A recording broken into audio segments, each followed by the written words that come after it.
So I would like to kick off now, if that's okay.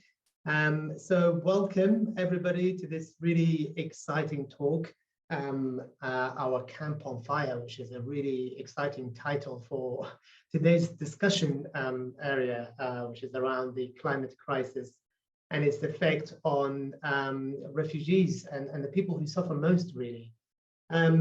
I would like to start with some introductions. Firstly, introduce myself. I am Ahmed Masoud. I am a Palestinian writer and director who grew up in the Gaza Strip in Palestine. I'm currently living in London. I've moved here back in 2002 and I've been living here since then, but I go back very often because all my family are in Gaza. I've got today with me an exciting list of panelists who will speak to you about their experience and about their knowledge and research on the effect of climate crisis on refugees. These are Zaina Agha, who is a Palestinian Iraqi poet and who has done a lot of work and research. She's got a massive bio, by the way, a really exciting work that she's done before, including being on Al Shabaka, and her writing has appeared in the New York Times, amongst many others. I've also got with me here today Hamza Hamouchi, who is an Algerian researcher based in London. He's currently in North Africa and he's speaking to us from there, and he's done numerous work on research on Africa and established the African, what is it, Hamza, was the African Food Program. He's a coordinator for the North Africa Food Sovereignty Network, which he will talk to us a little bit more about it. And last but not least, we have another presenter who is not with us today, but we will play his presentation as a video in a bit. His name is Mohammed Suleiman Labat, who is an artist based in Samara refugee camp in Algeria. Unfortunately, he can't be with us in person because of power outage. He currently doesn't have any electricity at the moment, but we've recorded his talk and we'll play it to you later on. So what I'd like to do is just to start with a bit of introduction, kick off the conversation. This is a really relaxed kind of session in here, a discussion point. And I would like to thank the Liverpool Arab Arts Festival for putting it on in collaboration with Creative Destructions as well. Again, I'm chairing this event because it's really kind of close to my heart. When I was approached and asked to do it, I thought, wow, what a wonderful subject, because I've been thinking about this subject for a long time. And I've had many conversations with people about the effect of climate crisis on our community, on our society, and what is happening to our world right now. However, most of those discussions and conversations have always been kind of focused and concentrated on the kind of Western discourse of this crisis. Very often the climate crisis discourse is Western dominated somehow. It's about what's happening in the UK or France or Europe or the US, etc. But there is very little talk about what is happening to people in parts of the world where they're really suffering as a result of the climate crisis. And on top of that, they're going through very difficult circumstances because of conflict, because of political unrest, because of difficult economies, etc. So it's really exciting to be able to engage with this conversation right now. One of the things that sort of struck me maybe a couple of years when the kind of debate on climate change and the climate crisis was kind of happening was a meme that was kind of circulated on social media of Greta Thunberg on a train somewhere in Africa. Somebody obviously photoshopped it and edited it. And as you look through the window while she's sitting on the train, there are a couple of kids from Africa running, trying to catch up with that train with kind of 2 vessels of water. They're trying to fill the water in there. And it touched my heart, to be honest with you, because I thought, Actually, we should be talking about them more than Greta, for example. I'm not undermining all of her work. I think it's been incredible and amazing. And I've had this debate a lot with people about that we don't talk enough about those communities that are affected enough. I am from Gaza, as I said, and I'm from Palestine, and the situation there is really pretty bad from a climate change perspective. And on top of that, we have the occupation, the Israeli occupation, where a lot of the time olive trees are being cut and uprooted across the West Bank, which is really disastrous for the environment in general. Cutting trees generally is seen as a kind of direct cause of climate change. We do this around the world because of economies, because of industry, because of capitalism, whatever you want to call it. But to do it because of occupation and colonialism is just something really disheartening, to be honest with you, and no one talks about that. Very often in the Gaza Strip as well, the Israelis just open sewage water and flood the farmland, and many natural habitats just die as a result of this act of just opening sewage water in there. The sea itself in Gaza is really ruined with sewage water as well, that kind of opens up from the Israeli side, but also from the Palestinian side, because there's nowhere else for that sewage water to go. So that's just an example of really the dire situation that many communities suffer under this important issue that we need to talk about. But I think this is enough from me around my introduction. I would like to start by handing over to our presenters. And I'd like Zaina first to just introduce herself and talk to you a little bit for about 5 minutes about her work, particularly in reference to this subject. So over to you, Zaina. Sure, thank you, Ahmed, and thanks everyone for being here. I should open just by saying that I'm slightly worried I have internet issues, so if for whatever reason I do, please just flag it and I'll do some lateral thinking about how to resolve it. So yes, as Ahmed said, I'm a writer and policy analyst and poet, and I've looked at the issue of climate change and discriminatory climate practices and limitations to adaptive capabilities in the Palestine context. I'm Palestinian Iraqi, but raised in the UK, and so I've been always very interested in the way in which climate change or climate breakdown leads to displacement, leads to immigration, and then leads to these societal issues which drive so much of contemporary discourse and contemporary politics. I thought what actually might be nice or helpful, I don't know, is to read a poem out and then perhaps answer some of the questions, the more perhaps practical questions around climate change, which I've spent more of my academic side looking at, perhaps in the chat, after these short presentations. But I'm going to open with a poem called Borderland, which I wrote the first time I went through Ben Gurion Airport as a Palestinian. Yeah. Name, father's name, grandfather's name. You have curly hair. If I had a sister, I think she could look something like you. Where are you from? Tiberias. Oh, you're from here. Your question drips with violence. No, sister, if I were from here, I would not be interrogated by you. If I were from here, I would not be a security threat. If I am from here, why were we moved from here? If I am from here, why can't I live here? And if I am from here, why has it taken me 23 years to get back? Your colleague, my cousin, asks me where I was going. The territories? She looks through my phone, reads my emails, checks my contacts. She takes my cousin's name and his number. He is Iraqi, and so is his area code. But he is a refugee in Fortress Europe now. He wrestled the Purple Sea to sit silent. She's also pretty. Long hair, a blue jumper. Behind her, Bibi sits proud. half smiling at my homecoming, and the flag, clumsily large in my celebratory cell, hangs limp and flaccid. Have you participated in any protests? Do you know anyone here? Their name, numbers? Have you been to Yemen, Afghanistan, Pakistan? When did you delete your Facebook? What are you studying? What courses are you taking? Do you speak Arabic? Why do you have an Arabic keyboard?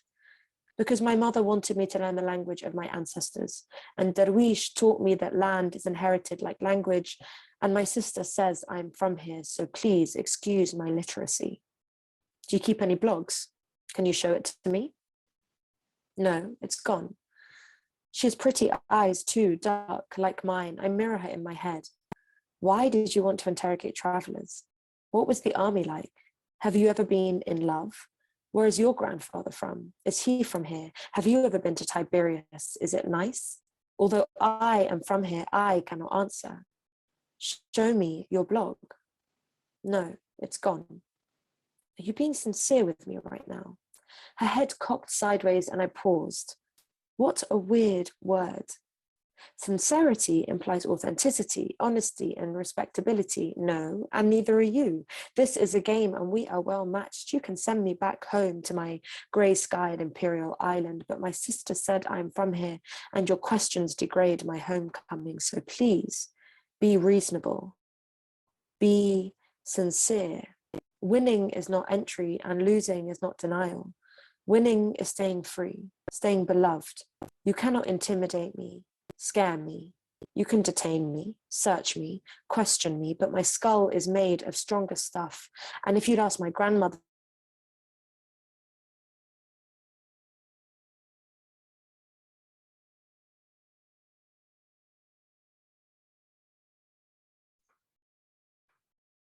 I think we this may. name, I'd have told you Khazna. It means my skull is her treasury, her lineage. You cannot win against us. Or it said I paused slightly. I'm just going to pick up again. Hopefully that'll be fine. So Okay. I suppose I am your security threat. Sorry, Fala. Oh God, my mum needs to get off EE, though, the worst network. So labeled identity negates your falsity, and my family blasts your rewritten history. I exist, and as long as I breathe your air, this soil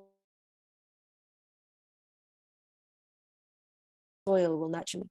My sister said, I'll leave it there, and I'd love to talk more about the technicalities of climate change in Palestine in the Q&A, but I just thought I'd open with that. Okay, brilliant. Thank you so much, Zaina. Yeah, sorry about the sort of connections. I think yeah, something technical is happening over there. But it's a beautiful poem. Thank you so much for sharing this with us.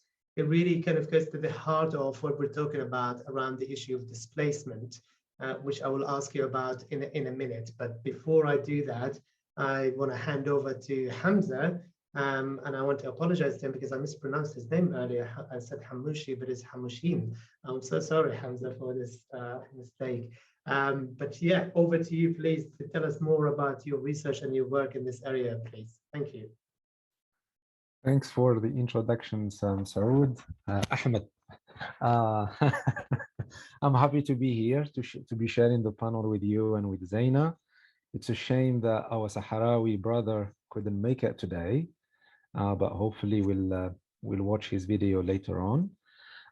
So my name is Hamza Hamushan, actually, not Hamushin. But that's fine. I'm Algerian. Actually, I'm talking to you from London right now. I'm a researcher and activist. I founded an organization called Environmental Justice North Africa. And I was a co-founder as well for the North African Network for Food Sovereignty. Currently, I work as the North Africa Program Coordinator for the Transnational Institute that is based in Amsterdam. My areas of work vary, but I'll try to focus on the question of climate change or climate justice overall, and try to share some reflections around this. My reflections would be less creative than those of Zaina. Thanks, Zaina, for sharing this strong poem with us. and hopefully we can go to the nitty-gritty of displacement and refugees later on. But the thing that I want to share with all of you is I started thinking about those questions when I was working with a London-based NGO called Platform. I worked with them around specifically the oil and gas industry, especially around my home country, Algeria. So we were looking at Britain's attempts to grab more gas from Algeria. And this particular piece of work led me to connect with other environmental and climate struggles all over the world, especially around the environmental and human rights abuses of the oil and gas industry in the global south. So a few years later, I co-edited a book around climate justice that was presented in Tunis at the World Social Forum. And that piece of work helped me to connect the dots between various issues. So I started conducting field research in Tunisia, Algeria, and Morocco around environmental struggles. And that led me to realize something very important, that we cannot just talk about climate justice or climate change without connecting it to social justice, without connecting it to economic justice, without connecting it to questions of sovereignty over economic systems, over natural resources, and that would touch on questions of colonialism, as Ahmed mentioned at the start. So for me, I started reformulating or kind of reframing the questions of climate change or climate justice, at least in the North African context, in terms of a just development, moving away from reliance or dependency on extractivist sectors that have been imposed on those countries since colonial times. So it's very important the way we talk about climate change and how do we address it, like the narratives around it, the words, the concepts we use. Because climate justice in Arabic, al-adala al-munakhiyya, sometimes is confusing. People do not get it when you say climate justice. What do you mean? But the principles, the ideas of climate justice are very important, because we are talking about how do we repair the systems that generated those inequalities, that generated the climate catastrophes that people are living through right now. We are talking about the historical responsibility of the industrialized West in generating this crisis. We are talking about the differential vulnerabilities of dealing with climate change. So it happens that most of the impacts right now are taking place in the global south, where vulnerable communities are facing those impacts. So climate justice is a way to say, we need to deal with these impacts in a just way. So the industrialized West must pay a climate debt for these communities, for these countries.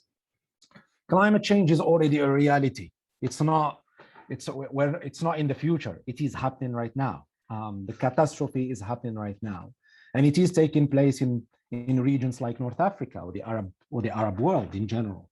So just recently, in July, Algeria, my home country, suffered from catastrophic wildfires that caused economic damage and fatalities. Around 100 people died from those wildfires.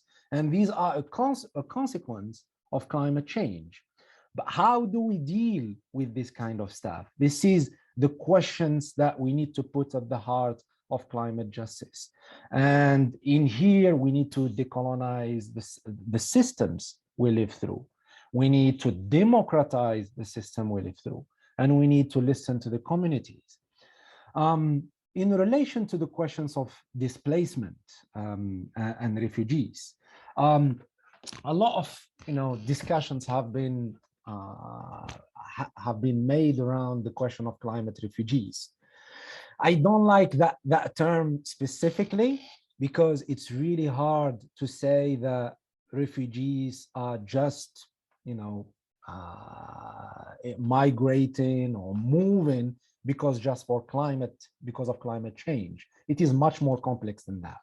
I think it's multiple factors. It's economic factors, political factors, and also environmental and climate factors. But how do we deal with that climate crisis? People will be on the move. There was a report lately by the World Bank talking about, you know, climate displacement, and they said that most displaced people from climate change impacts would happen within countries or within regions, rather than people flooding Europe as some, you know, climate fascists, because there is this discourse right now in the north saying, okay, climate change is happening. So now they recognize that climate change is happening after decades of denialism. And now they are using that narrative to say, okay, we need to militarize our borders. So our response needs to be, like they are saying, we need to securitize. We need to not let those people come, you know, to Fortress Europe. And we need to challenge that discourse.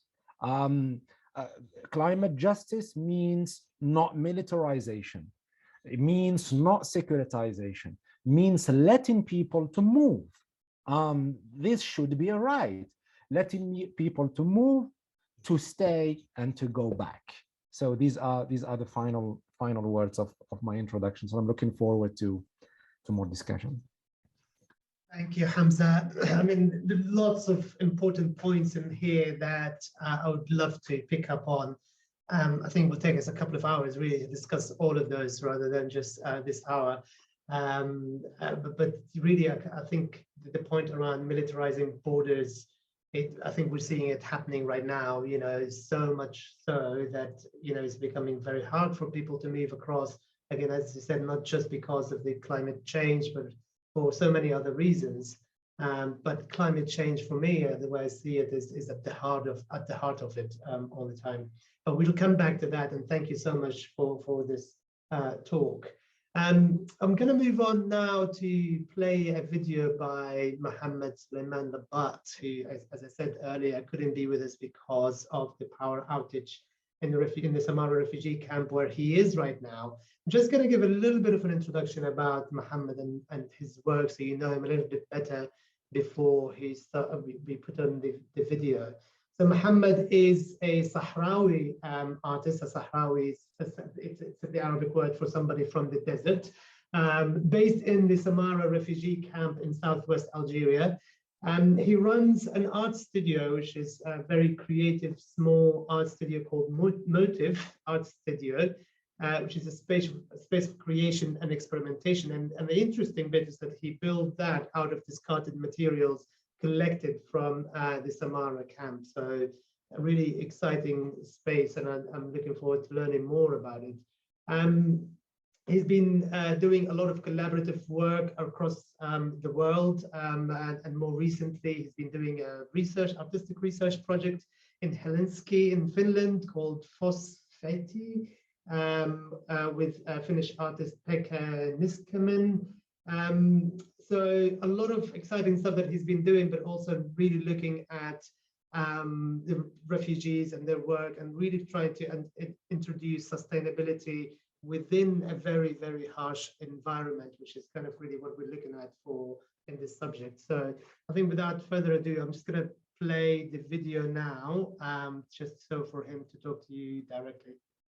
My name is Mohammed Suleiman. I'm an artist from the Sahrawi refugee camps. I was born here in these camps. These camps have been established over 40 years ago in Algeria, following a war that broke out in Western Sahara between the Sahrawi and Morocco in the 70s. I was born in these refugee camps when my parents met here.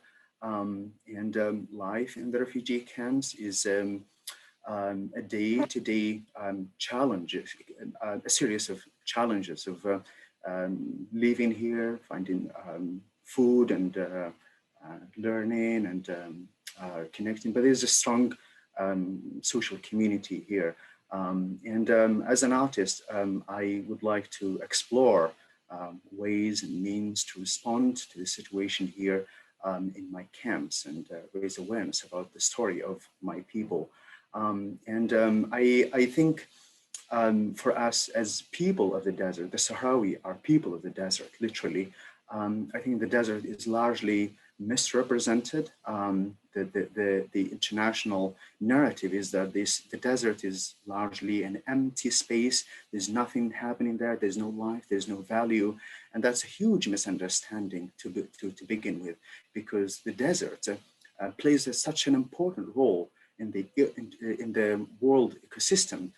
Recent data from NASA showed that scans of dusts arriving from the desert and traveling across the Atlantic Ocean and into the Amazon, carrying phosphorus particles, and it's fertilizing the Amazon rainforest. So the Amazon forest actually depends on the desert for its survival.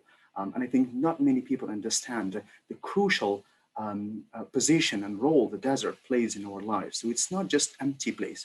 And also there is life and there is culture and there is a huge community spread across the desert. And the Sahrawi are just one of those communities. But the Sahrawi have been displaced from their homeland in Western Sahara and into refugee camps in Algeria because of the political conflict there, because Morocco took over Western Sahara, and the Sahrawi are now living in this area and disconnected from their land and disconnected from their nomadic lifestyle and practices. And as an artist, I think it's very important that I address these issues, but also try to research and revive some of the practices and understanding that come from this indigenous practice and indigenous understanding of the Sahrawi, of the nomadic lifestyle, and what we can learn from that. The people who live here, we are the Sahrawi and we are people of the desert. And we think it's getting extremely hot for us here. So if the people of the desert are saying it's extremely hot, the rest of the world should be alerted. Everybody should be prepared, because if it's, we think we know a little bit about the heat, we know a little bit how, we know how the desert can be hot, but it's becoming even too hot for us. Climate change is reaching far places here in the desert with negative impacts. There's less water, there's less rains every year.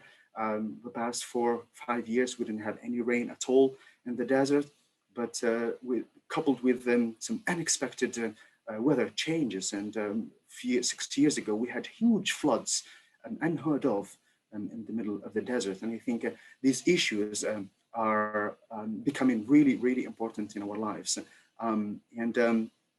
Some of the practices and some of the solutions that we're trying to develop to combat such challenges and respond to them is this amazing community of small-scale family gardens starting in refugee camps to grow food at in a small scale, and the solutions and the knowledge that develop with these practice in order to create food in this inhospitable area. It's very hot, there is no water, and there's absolutely no soil because it's just sand. But there's a team of amazing engineers, gardeners, farmers, artists, creative people who are thinking, and there's a small movement putting together these views in some sort of interdisciplinary approach in order to come up with creative solutions. There's a mix of scientific understanding, there's a mix of creative approach to it, recycling materials to provide solutions for these gardens. And these gardens are growing slowly, but trying to raise food here in the middle of the desert. And I think this is an amazing example that as an artist I should look at. I'm a visual artist, I'm a photographer and a sculptor, but I think I'm less interested nowadays in creating object arts and more interested in joining this movement of responding to pressing issues, raising, creating food for our communities, responding to the challenges, the climate challenges around us, responding to pandemic problems and challenges. This is what artists should be looking at. I think it's past time that visual and traditional aesthetics have been done for a long time, but now we need to step up. We need to push our minds and our souls and our hearts in order to think and feel and prepare ourselves for something bigger. The world from now on is more challenging, and we need to prepare ourselves for it. And so I think it's very important that for us as artists, that we communicate with each other, that we respond to the challenges around us, and then build up on those experiences and share them with the world. That's how we build these kind of solutions from the ground up through these movements of engineers and scientists and artists. We need all the voices. We need multi-voices participating in creating solutions that respond to challenges to our communities. That's how we see our role as artists responding to these. And myself, I created my artist studio from discarded materials. Well, in the beginning, I didn't have any funding to do it, but then I was looking for opportunities and potential, even in the discarded materials around it, from scraps of wood. There are scraps of wood and metal and car parts that I found around in the camp, collected them, put them together, and created a space for me and for other artists to use. And I think there's a potential and a lot of possibilities around us. We just need to slow down, provide ourselves, give ourselves that time, that space in order to think and re-envision, re-look at things in a different angle, and talk and discuss and create connections with other artists as well. That's a very important aspect of my art practice as well.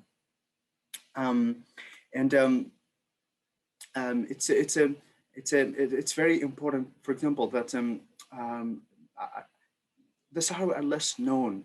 Not many people know about them because nobody hear about it in the international media, and that's a shame, because there's an amazing culture, an amazing historical and traditional practice from this community, but also it's sad for me as an artist and a Sahrawi to see the world not knowing much about us, because we're not using violence, because we're not waging wars, because we're not bombing and attacking, because we're not using these means, because we're using art, because we're using culture.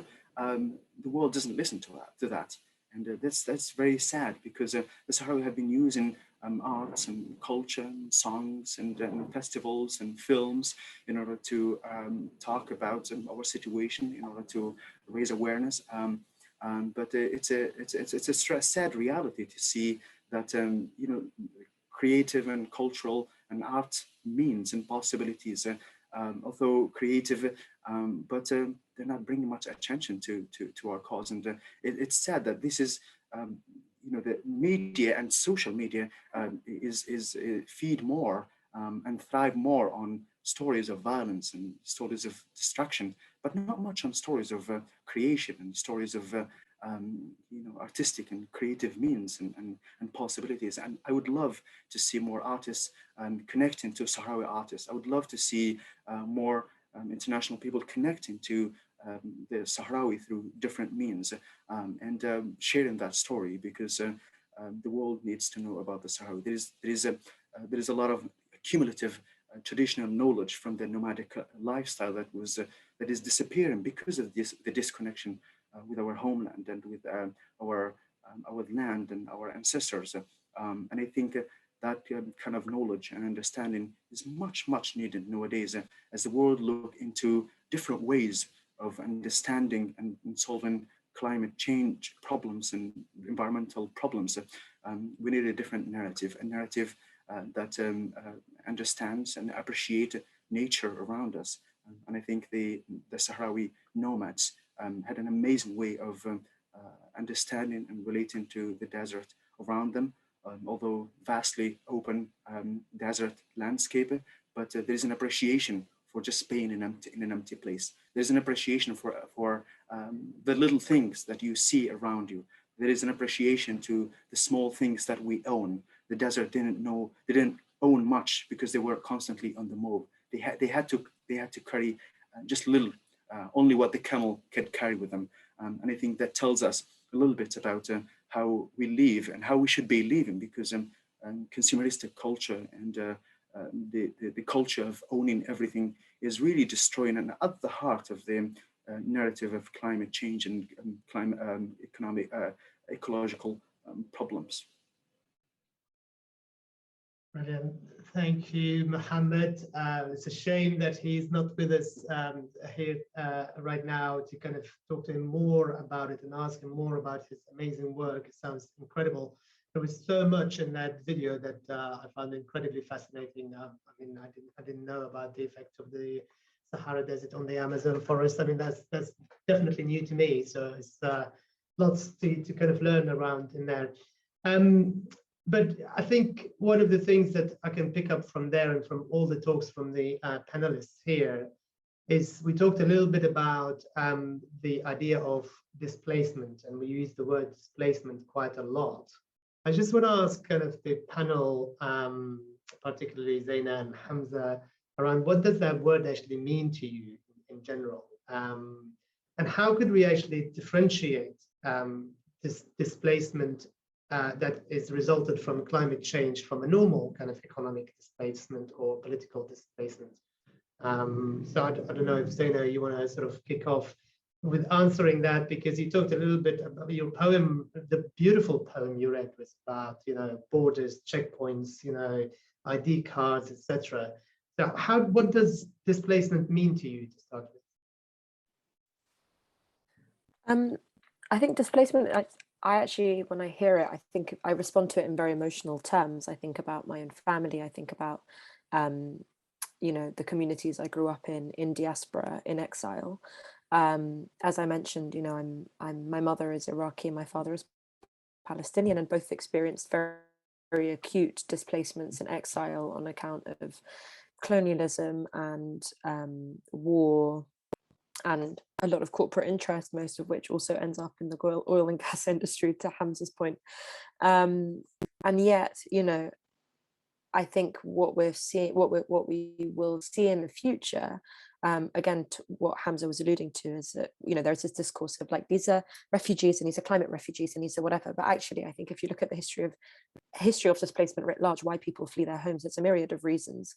And I think, you know, we're getting to a point now where does climate change begin and where do water wars end? Where does, you know, where does not feeling safe in your home, how much of that has to do with climate change as a sort of environmental phenomenon, and how much of it has to do with the political instability that it creates? So I think, you know, that we're living in this gray area, and it's only going to be more gray as time moves on, with regards to what constitutes a climate change emergency and what constitutes the regular, in inverted commas, emergency that might create someone or motivate somebody to leave their home if they're dispossessed. So I think these are some of the questions which there isn't an established discourse around on all sides of the political spectrum. I feel like there's quite a healthy amount of hypocrisy around these discussions. And I also think, you know, I spent a lot of time thinking about this a few years ago, particularly when that sort of the really xenophobic discourse around the migrant crisis, again in inverted commas, was rife, was this idea that sort of unless refugees or displaced people can in some way contribute to their adopted country, they are a drain and they are undesired, you know, that they're not desired. And that cheapening of human life in that way, I mean, for me has just been, and hearing that discourse from people who are ostensibly on the left has actually been the most shocking and vile aspect of the last decade. So I think, you know, displacement, there are a myriad of legal definitions that come into play, but actually fundamentally for me, it just signifies someone who is no longer able to live in their home country or their home place, and exhibits incredible bravery in being able to uproot and try and replant elsewhere, and all of the experiences that brings. So it's not just being forced militarily speaking, it's sort of lots of reasons that it's almost like their life is made impossible to kind of continue, and they have to seek alternative options, which in a way makes them forced to leave, I suppose. Hamza, is there any, sorry, did you want to come back in, Zaina? No, we can pick it up later. Sorry, Hamza, is there any sort of academic way of looking at displacement that to try to differentiate it and identify that this is because of climate change directly? So if you think about a fire somewhere, you know, people leave their homes and go somewhere, you know, is there any kind of scientific, academic way that we can look into that? So you're giving me the tough question, Ahmed, huh? That's a tough question. No, but to answer your question generally, for me, displacement, like it has some negative connotations, right? It invokes human suffering, people forced to flee their homes because of various reasons, wars, political oppression, and even environmental factors like big droughts, and I think in the mainstream imaginary is that we see displacement as like some refugees or some people migrating from south to north, which is not true. Most people are displaced regionally to neighboring countries, displaced internally from rural to urban areas because of various elements. But when it comes to differentiating between, I don't know, that's why I don't like when they use economic migrants or something like that. What do you mean? People, migrate or leave their homelands for various reasons, and it's really hard to differentiate and to say for which reason, what is the primary reason. So legally speaking, the term climate refugees, I don't think it has any legal basis yet. Some people are trying, to put forward a kind of a definition to say that climate change would play a role in, displacing people, but it doesn't. It's really hard to differentiate. So that's my brief answer to you. Yeah. Yeah. Thank you so much. I mean, that's a really good answer. It's an interesting debate because if there is like a legal definition, it becomes a thing. Maybe climate refugees, as it were, would be allowed to come into Europe because Europe is part of climate change. Maybe so. Maybe it's something that needs to be looked into in more details. Zaina, I'm going to come back to you with a question around the role of artists to combat greenwashing from kind of occupying kind of colonial powers, as it were. Today, I read in the news that Israel by 2030 will have all their cars being electric. There was this big news on the BBC around it that it's going to be the first country to have all vehicles electric, no more importing of petrol cars or fossil fuel cars, etc. Where do you see? I mean, for me, I see this as a propaganda, to be honest, because when I look at what Israel is doing as a colonial occupying power, yet at the same time, they promote this as a greenwashing kind of propaganda. Where do you see the role of artists, you as an artist and as a poet, to combat that and to kind of to expose these ideas and these propaganda? I mean, I don't think artists have any more responsibility than anyone else to expose a hypocrisy when it comes to this discourse. I think it's actually really dangerous, greenwashing, as with pinkwashing, as with all other kinds of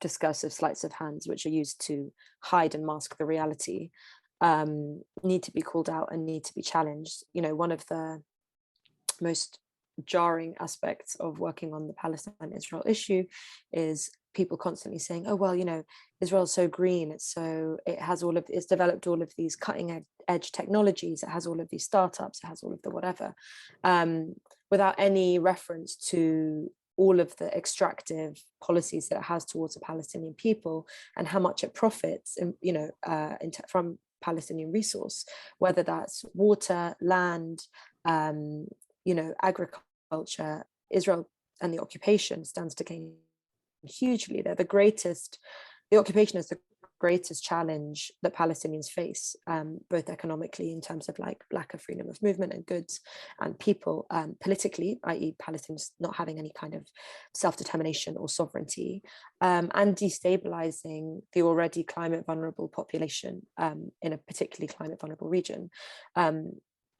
And actually what we need is resilience. We don't need Israel, pretending that, yes, okay, it might have more carbon neutral policies than Palestinians, but there's a reason why that's the case, is that Israel hinders Palestinians from adapting, from developing adaptive capabilities to deal with climate change.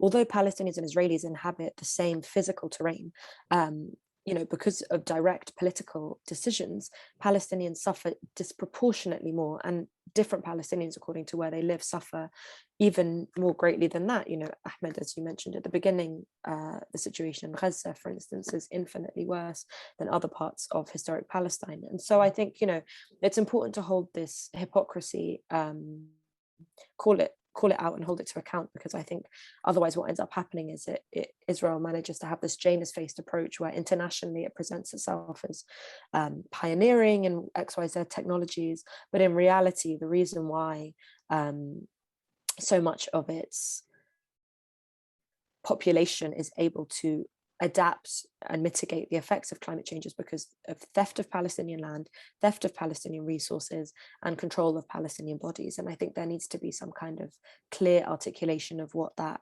of the dire effects that poses to anyone who looks for justice and climate justice. Brilliant, thank you, Zaina.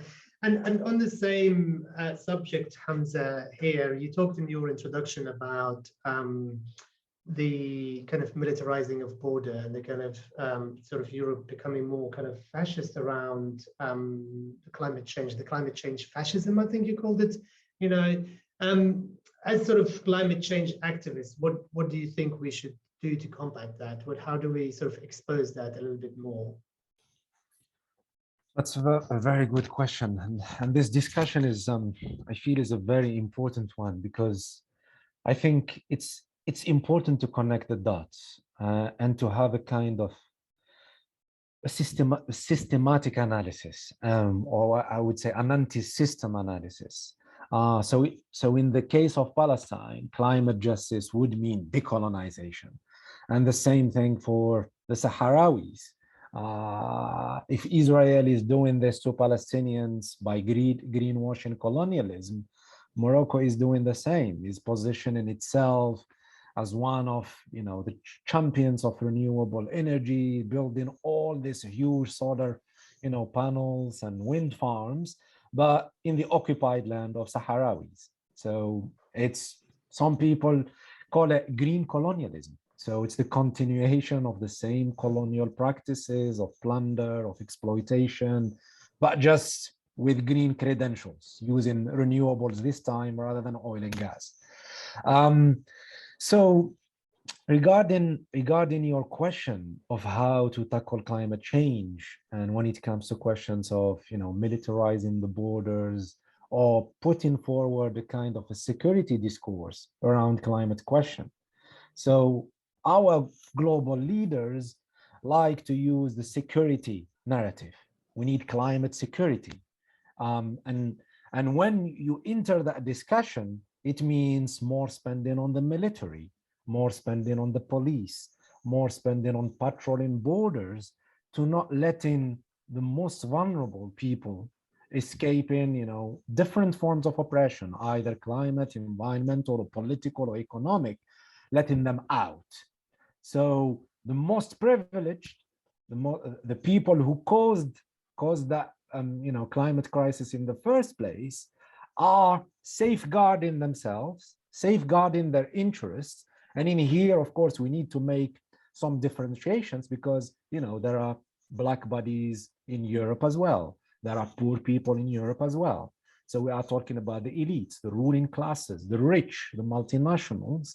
They are safeguarding themselves and their interests and letting out people. And we need to resist that discourse. We need to, for me, like personally, we need to push for an open border policy.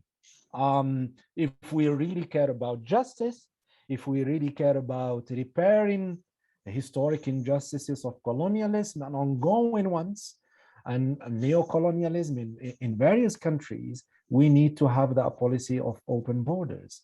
And here, before I joined this panel, I was talking with fellow African scholars and activists around the question of climate debts. because a lot of countries in the global south do not have the finances, to face the climate catastrophe, to face the huge impacts of droughts, of wildfires, of water poverty. There is huge, the impact is so huge on communities and working people.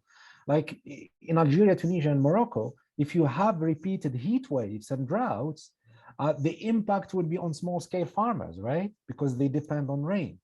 And they are hugely impacted. These countries do not have, at least most of those countries do not have the means to tackle these issues. And I believe personally that most of that money, or at least compensation, must be coming from the most countries and multinationals responsible for causing that crisis. And so this is climate justice. It has many elements. No to militarization, no to securitization. We need a policy of open borders to help the most vulnerable. And we need the payment of climate debt for the most vulnerable in the world. Brilliant. Thank you for this brilliant answer, Hamza. Really, really enlightening actually to hear it. I just want to check to see if we have questions from, I can't see the question and answers here, but I just want to open it up to see if we have questions from the audience as well. I'm aware that we should be finishing in 10 minutes, but the conversation, as I said, we need about 2 hours to cover this topic minimum. But just wondering if there's any question from the audience. So I've got one here that just comes through. So you've all been involved in fighting for system change against large forces. Any tactics / moments of success that we can learn from? Which is, I think, is a good question for the audience. Any good example to follow? Yeah, I'm happy to quickly share some thoughts. I think everything Hamza said is bang on the money. I think when it comes to questions of repatriation of indigenous land and life, and also reparations, suddenly everyone who speaks of justice tends to clam up. But he's right, this is a question of decolonization in many of these contexts. It's decolonization in Turtle Island in contemporary the contemporary USA and Canada. It's decolonization in Palestine from settler colonialism. It's decolonization in Australia and all of these countries. It was decolonization in Algeria, and I would argue that's an ongoing process in Algeria. I think these issues are very intimately connected, and I think it takes an understanding of being able to view the world with that understanding actually is what facilitates a conversation around justice, because otherwise what ends up happening is you fall into these traps such as green colonialism, which I think is actually a really good phrase, and others where you just perpetuate the existing cycles of inequality, but with some kind of interest to preventing global collapse or civilization collapse through climate breakdown. And that really is the only difference, but it's still maintaining a system of elites and hierarchies. In terms of instances where I think there's some more success, I would actually, I'm really inspired by comrades on Turtle Island, particularly indigenous communities who work really hard to safeguard their natural ways of life. And I think, what happened around Standing Rock a couple of years ago was really inspirational. It was a form of global solidarity where communities, mostly of color, but all communities, went to Standing Rock, to the reservation, to actually, defend the land and support the indigenous community who were resisting. And I think that's not something which should be snubbed or disregarded. I think if you think of how many forces stand in the way of that kind of global solidarity, moments where that breaks and you have this surge of support is actually really inspiring. I also just think the fact that Palestinians continue to pick their olives, they continue to live in their indigenous and historic ways, just in terms of whether farming practices, agricultural practices, or how Bedouins continue to graze their herd and continue with their nomadic way of life. I think they're not big statements or showpieces, but actually that is a success. Every day that they are able to do that is a political act of resistance, and that is an example of triumph over settler colonialism. the ability to actually maintain your indigenous way of life in the face of such staggering odds is a daily form of muted but nonetheless valuable success. So I think I would just like to flag those examples. Brilliant, thank you, Zaina. Hamza, is there anything you'd like to add? Is there any example you can think of? Yeah, I think there are a lot of examples from all over the world. Zaina mentioned some struggles from the indigenous, but what I want to emphasize that frontline communities that are facing various kinds of injustices, including the impacts of climate change, are putting forward some alternatives, are putting forward some inspiring demands, are engaged in struggles that we should learn from. Like from North Africa, I could give some examples that are, ongoing uprisings, right? We've seen since the first wave of the Arab Spring, the so-called Arab Spring from Tunisia and Egypt. We've seen another second wave, including in Algeria, Sudan, Lebanon, and Iraq. It is challenging. It is really difficult because you are pitted against very strong revolutionary forces, counter-revolutionary forces, I meant to say. But that hope is still alive. Tunisia right now, with all the economic difficulties that it faces, showed some, inspiring struggles like Jemna, for example, and the oasis of Jemna.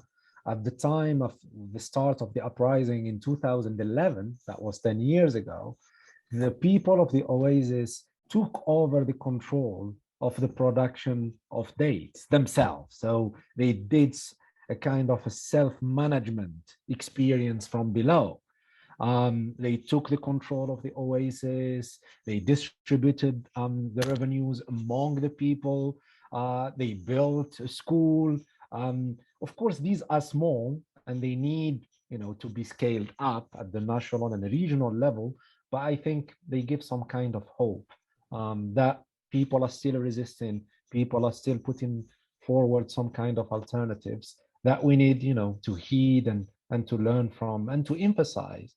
Because in the current, doom and gloom scenarios that we see all over the media, despair can be the solution. But no, people are still resisting, and there is hope.